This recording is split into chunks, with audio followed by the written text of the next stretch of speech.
What are you most proud of on this record? Man, I would have to be Love Me, just because everything started with that song.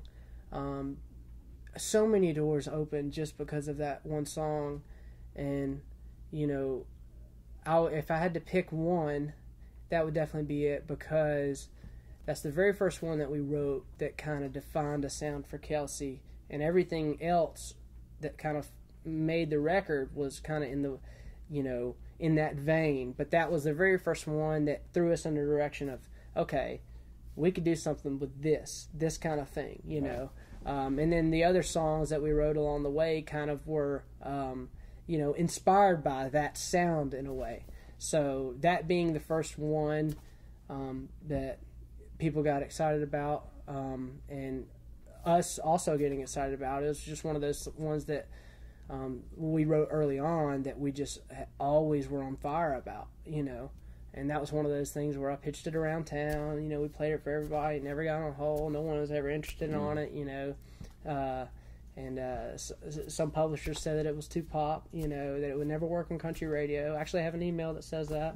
But it's one of those things that you just never know. You never know. That's funny. So a producer actually emailed you and said this will never work? No, it wasn't a producer. It was a publisher at the time, and I won't say any names. But it was just, it was just one of those things where, talking on that for just a minute, it's one of those things where as a young writer, you don't really know what necessarily to get excited about, and so I knew that song got me really excited, and to see when other people would say, "Oh, that didn't," necessarily shoot it down or whatever, it kind of checks you, like, well, I mean, is this cool or is this not? I mean, this is somebody in a so and so position that's whatever. But throughout that lesson learned was you just got to stick by what you love. That song has always inspired me from the day I heard first time that we really were vibing on the demo or whatever. I just always felt something about that song, and I'm so glad.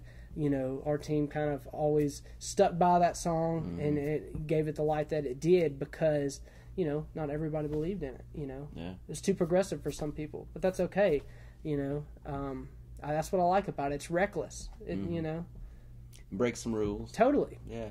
Well, one of the things that SongTown people often encounter is that, well, I got this opinion over here, this opinion over here, and your advice is great. It was just, you have to listen to it.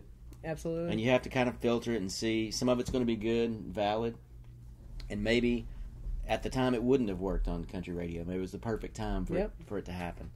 But if you do believe in something, you have to just keep going. Absolutely. You have to keep pushing, keep believing. I've had songs that were cut 8 years after we wrote them, or longer, See, that's incredible. So you just have to keep, if you love it, you have to keep on.